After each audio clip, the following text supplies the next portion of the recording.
ta présentation. Et donc, on va pouvoir enchaîner avec Monsieur Overmaster. Alors, on a beaucoup parlé de League of Legends et Fortnite. Et il y en a parmi vous qui jouent à League of Legends ou Fortnite? Ouais, je vois quelques mains timides se lever. Alors, je vous rassure, hein, déjà, Overmaster ne vous parlera pas de League of Legends ou Fortnite. Il vous parlera de Valorant, puisque c'est plutôt là-dessus qu'il est spécialisé. Je ne sais pas si certains d'entre vous regardent peut-être le football, ou le rugby, le basket. Est-ce qu'il y a des sportifs dans la salle? Ah, le Vida, quand même. Bien joué, madame. Ouais. Il y a au moins une personne sportive. Alors, pour ceux qui regardent le sport, en fait, vous savez que quand vous regardez un match de foot, un match de basket, ou n'importe quoi à la télé, généralement, en fait, vous avez la télé. Vous voyez les équipes s'affronter et puis vous entendez dans le fond de votre télé, en fait, il y a des gens qui parlent. Il y a des gens qui sont « Ouais, il a marqué un but !» Et généralement, si vous regardez peut-être des chaînes un peu espagnoles, vous entendez des « goals !» comme ça qui sont très longs. Et voilà, Overmaster, en fait, c'est le mélange entre Thierry Roland et Valorant, Fortnite, etc. C'est quelqu'un qui fait, en fait, tout simplement le commentateur sur le jeu vidéo. Est-ce que tu es prêt Alors, est-ce que tu veux que je dise Overmaster? Comme tu veux. Bon, bah, je vous demanderai d'applaudir Overmaster. Super. On m'entend ouais tout. Super, très bien. Mais écoutez, Lionel, tu m'as un petit peu coupé l'herbe sous les pieds parce que je voulais commencer avec une petite phrase. Si je vous dis « Second poteau barbare », est-ce que ça vous parle? Du coup, non. Un petit peu, j'espère quand même. C'est un commentaire en fait de football qui est devenu quand même très très culte, qu'on utilise un petit peu aujourd'hui, un petit peu comme un mème en fait, voilà.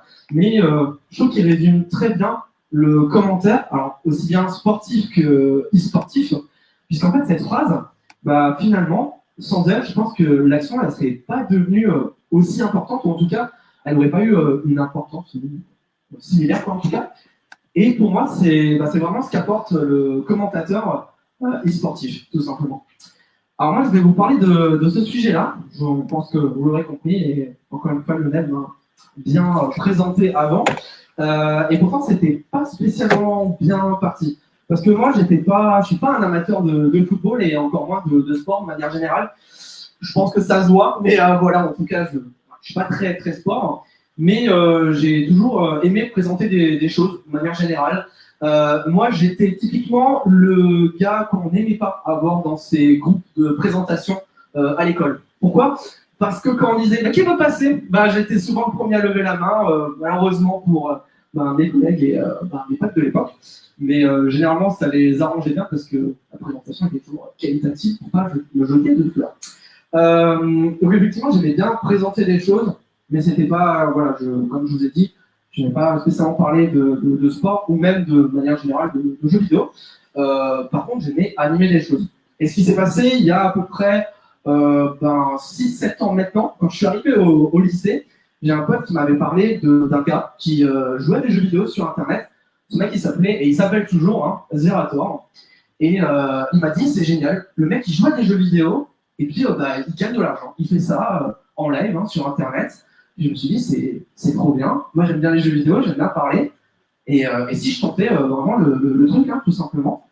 Puis, l'année 2, moi, je me suis lancé. J'ai testé un petit peu et au fur et à mesure, je commençais un petit peu à me faire mes armes, à tester le concept, tout simplement, de jouer à des jeux vidéo et commenter un petit peu ce que je faisais dans un premier temps. Donc, j'avais plus un profil de ce qu'on appelle de streamer, tout simplement. Donc, un mec qui va jouer à un jeu et commenter un petit peu sa partie. Il ne va pas commenter la partie des autres, mais voilà. Donc j'étais parti là-dessus. À l'époque, je jouais à Overwatch. Je crois qu'il y avait quelqu'un qui parlait d'Overwatch un petit peu avant. Enfin bref, c'est un jeu compétitif que j'aimais beaucoup et sur lequel j'ai passé vraiment beaucoup de temps. D'abord, c'était juste sur ma chaîne, tranquillement, solo. Et puis un jour, j'ai un certain Millennium qui arrive sur ma chaîne. J'espère que ça vous parle. Ça vous parle un petit peu, oui? Ouais. À l'époque, Millennium, c'était c'était une structure parmi quelques-unes françaises, mais qui était très présente sur le paysage français et qui était pour les joueurs e-sport de l'époque un petit peu le rêve, travailler chez eux, ou en tout cas en collaboration avec Millennium. C'est un petit peu le rêve de beaucoup de gosses, et moi entre autres. Et puis je vois ce petit Millennium qui me dit est-ce que ça te dirait de travailler avec nous? Bon, j'ai dit oui, clairement, j'ai pas craché dans la soupe. Et j'ai bossé avec eux pendant à peu près 2 ans. J'étais d'abord streamer Overwatch pour eux, donc je jouais à ce jeu-là, je commentais voilà, un petit peu ce qui se passait. La deuxième année, j'ai eu envie un petit peu d'évoluer. Ils m'ont filé les clés d'une de leurs chaînes pour la gérer. Donc voilà, j'avais tout simplement mes streamers que je recrutais, je gérais tout ce qui était planning, sponsoring, tout ça. Après ces 2 ans, j'avais envie de mettre un petit peu les voiles. Je me suis dit, c'est cool de bosser pour Millennium, par contre, j'aimerais bien me faire un petit nom de mon côté. Donc je suis parti de Millennium, c'est devenu un petit peu, à l'époque il y avait des petits dramas, bon, je ne rentrerai pas dans le sujet, et donc je suis parti de nouveau diffuser sur ma propre chaîne à ce moment-là. J'avais une petite communauté, donc on me suivait, à l'époque c'était 300, 500 personnes, c'était vraiment cool pour le coup. Et j'étais arrivé quasiment à un sommet, je me suis dit, c'est trop bien, j'ai du monde qui me suit, vraiment, j'adore partager des choses avec eux, mais globalement mon contenu c'était le jeu, moi dans un côté de l'écran, et puis je racontais des bêtises, littéralement. Au bout d'un moment, ça m'a lassé, j'ai arrêté un petit peu de diffuser, tout simplement, et on a commencé à plus trop me suivre, hein, forcément, j'avais un petit peu disparu du paysage, et on dit souvent que Internet oublie vite, et là pour le cas, c'est vraiment, c'est vrai, parce que c'était une période un petit peu spéciale de ma vie où voilà, il m'est arrivé des choses, personnellement, j'étais pas au top de ma forme, et j'avais plus trop envie de prendre le micro pour raconter des choses marrantes en live, et donc j'ai arrêté pendant un moment, je suis revenu, et là, j'étais un petit peu seul finalement face à ma caméra, il n'y avait plus beaucoup de gens qui me suivaient, je l'ai dit, Internet oublie vraiment très vite, et je me demandais pourquoi en fait, hein, tout simplement, pourquoi ça se passe comme ça. Donc je regarde après coup le contenu que je produisais, et je me disais, mais en fait, même moi, je ne regarderais pas ça, donc pourquoi des gens me suivraient en fait finalement. Donc je me suis un petit peu remis en question, et j'ai mis le doigt sur un truc. Je me suis dit, faut que j'apporte une plus-value finalement, faut que je produise quelque chose qui intéresse finalement les gens. Et c'est là que j'ai pensé aux commentaires de tournois, de matchs de jeux vidéo, et je me suis lancé. J'ai porté mes balls, on va dire. Je suis allé voir un organisateur qui était assez reconnu et qui est encore aujourd'hui, qui s'appelle Glory for Gamers. Encore une fois, ça parle peut-être à certains. Ils font partie du paysage français de l'e-sport. En gros, ce qu'ils font, c'est qu'ils organisent des tournois en ligne. Voilà, c'est gratuit, tout le monde peut participer et on peut se faire un petit peu d'argent en tant que joueur. C'est super cool, il y a beaucoup de joueurs. Et puis je me suis dit, vas-y, je vais leur proposer mes services. Je suis allé voir un petit peu au culot et j'aurais proposé, j'aurais dit, voilà, est-ce que ça vous chauffe? D'abord gratuitement, hein, bien sûr, pour voir si ça me plaît, voir si on peut construire quelque chose ensemble. Et ça s'est bien passé. Donc je commentais, au début c'était Super Smash Bros, qui était, c'est un jeu Nintendo qui est ultra connu, c'est un jeu de versus fighting. On affronte l'autre personne en face, et je trouvais ça cool, mais le jeu, c'est un jeu qui me plaisait bien, mais j'avais envie de changer un petit peu. Et avant ça parlait de Counter-Strike, et je suis encore un très très très grand fan de Counter-Strike, donc je voulais me rapprocher de nouveau d'un jeu type jeu de tir. À l'époque, c'était l'arrivée de Call of Duty Modern Warfare. Donc je me suis dit, let's go, on va changer de jeu, on va partir là-dessus. Ça s'est super bien passé, j'étais toujours avec Glory for Gamers. Et là, pour le coup, je commençais vraiment à construire quelque chose. Les gens commençaient à connaître mon nom, côté organisateur, côté équipe, côté joueur, enfin bref. Je m'installais vraiment dans un paysage français sur le jeu, c'était super cool, quoi. À ce moment-là, forcément, j'étais un petit peu connu, je dirais pas tout le monde, mais voilà, il y a des gens qui me connaissaient.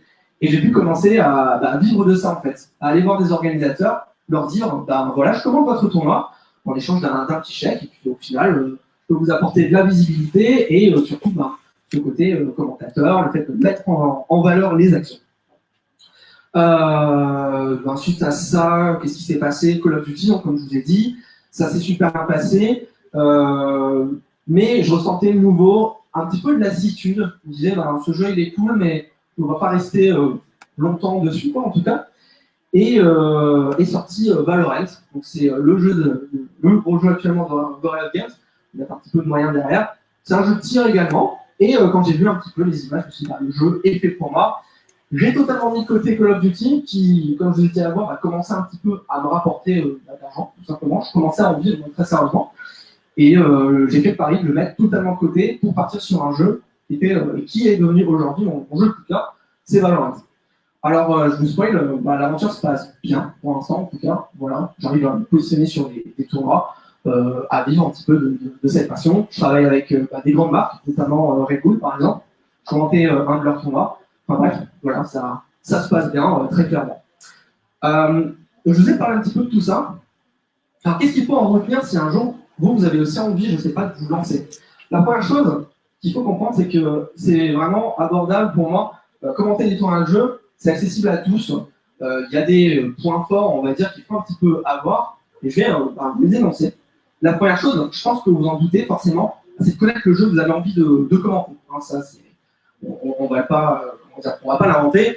Il faut savoir de quoi vous parlez, savoir un petit peu suivre votre jeu, parce qu'un jeu évolue forcément avec le temps, des mises à jour. On n'a pas forcément parlé de tout ce qui est équilibrage du jeu, par exemple, c'est quelque chose qui va beaucoup évoluer, surtout dans des jeux à consonance e-sportive, où on a vraiment de compétitivité sur le jeu.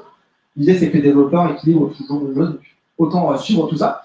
Il faut oser, hein, tout simplement. Lancez-vous.